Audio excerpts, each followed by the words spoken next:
All right, good people. Good afternoon. You know what day it is. You know what time it is. You know why today is important. The Seahawks just a little bit ago got off the field at the VMAC. The first training camp session of the year is over. McDonald is doing his presser, and we're going to be rounding information up throughout the rest of the day in all likelihood. But before we get to all that, I did want to make this video just to talk about some of the injury updates that we got, because those were pretty prompt in being released. I haven't seen a lot from training camp yet in terms of the things that happened, the way things look. That stuff is going to trickle in over the next several hours. But I want to talk about some of the injury updates, because that's in many ways the most important thing that comes out of the first day. You want to see where your team stands in terms of health. We've got one fairly significant bit of news about injuries, and the rest is not necessarily all that impactful. But let's go ahead and go through it. Please click the thumbs up button on this video if you haven't already. Subscribe if you're new. Click the bell for notifications. Become a channel member for $2 a month. Those are the best ways to support the channel. The big one, not that this is new, not that this is terribly unexpected, but this is still the one that has the biggest impact. Uchenna Nwosu. We got a verbal update from Mike McDonald on Uchenna Nwosu, and it's not good. It's not terribly unexpected, it seems like. It doesn't sound like they're particularly taken by surprise by any of this.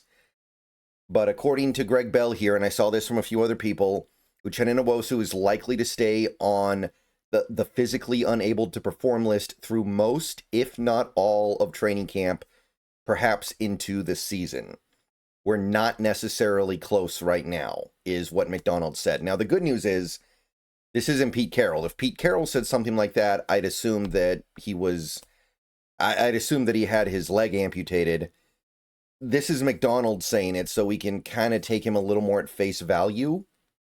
It's still not good, though. He's basically acknowledging that we're not going to see him for several weeks, maybe more than a month, and that him missing time in the season is a realistic possibility. Again, I don't think that this was unexpected, but it nevertheless is a big problem, because this team is not built to have one of their edge rushers missing for an extended chunk of the season. They can afford to have guys miss games here and there. I'm sure they're aware that getting your edge rushers through a 17-game season is very, very unlikely. But to start your season off with maybe your best all-around edge rusher already missing some games, that's not good. That's definitely not what you want to hear. That's definitely not what you like to hear. And this kind of raises the urgency of addressing this in a meaningful way, because I don't think a guy like a Tyreek Smith or a Jared Ivey is going to cut it. When you've already got you're already a little bit shallow, but broad at the position, where you're dependent on having a really good rotation rather than having one superstar at the position. We don't build out the way some of these other teams do. Like a team like the Browns that has Myles Garrett, they don't need to have the greatest backup in the world for Myles Garrett because they have Myles Garrett.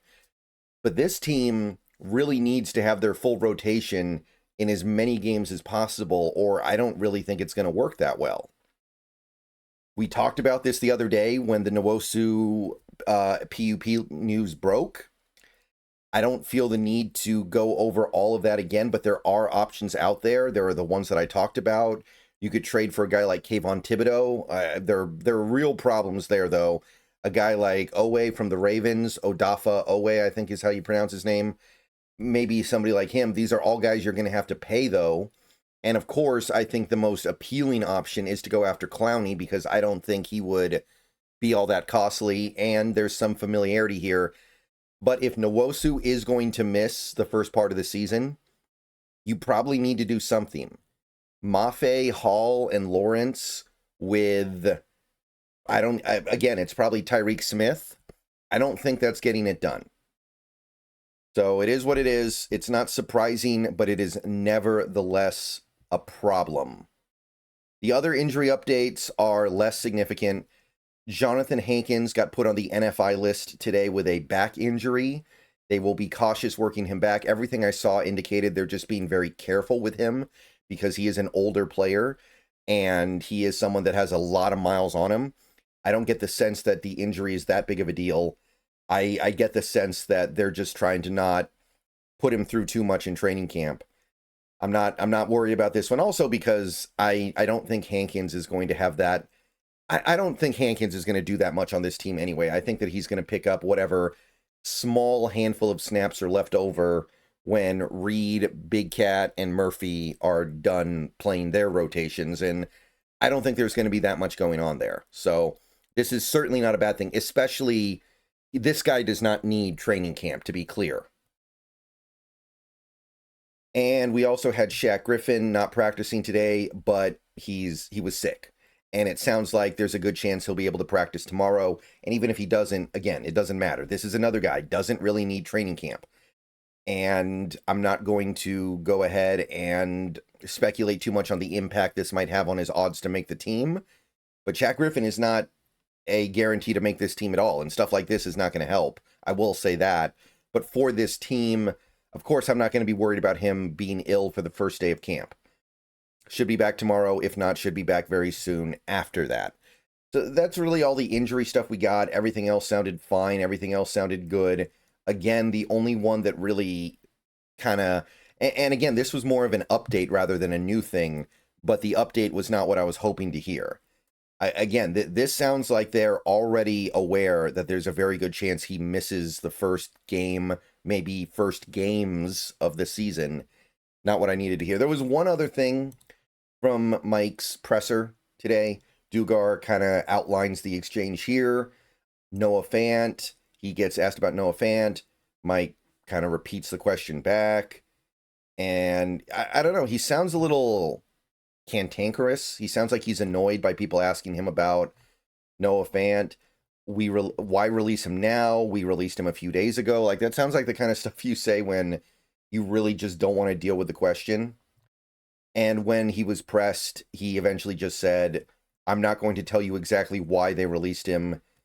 There's multiple reasons. A few people have noted that the timing of the Noah Fant release was a little bit odd. That usually the Seahawks don't release players right before training camp starts. It's considered in some ways to be a little disadvantageous to the player because everything is already kind of settled on rosters around the league and it's harder for them to find work. But the way Mike said it here, it almost sounds like something bad happened. It sounds like there might have been some kind of... I don't know. I don't want to go too deep into this. I don't want to speculate too much on it. It does kind of feel like Mike is indicating the breakup didn't go that well. And I find that to be a little bit interesting. But there will be another video either later today or tomorrow, depending on how much information we get over the next few hours, talking about some of the more on-field stuff today, because this was all just injury updates that I thought people would want.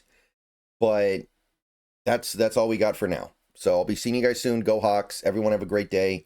And keep an eye out for another video later today. If not, it'll be posted early tomorrow. And go Hawks.